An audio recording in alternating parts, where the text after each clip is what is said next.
We are looking at how to pronounce this irregular verb. How do you say the three different forms of the base verb to get?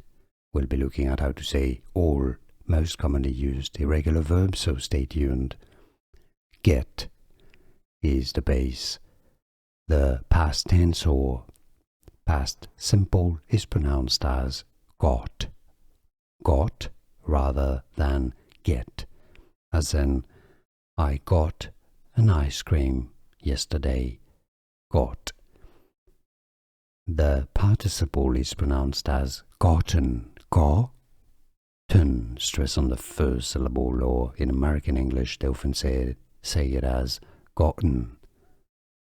I have gotten very lucky lately. Gotten or gotten. Get, got, gotten. Get, got, gotten. And now you know, here are videos for you to learn and practice all your irregular verbs in English. I'll see you there. Thanks for watching.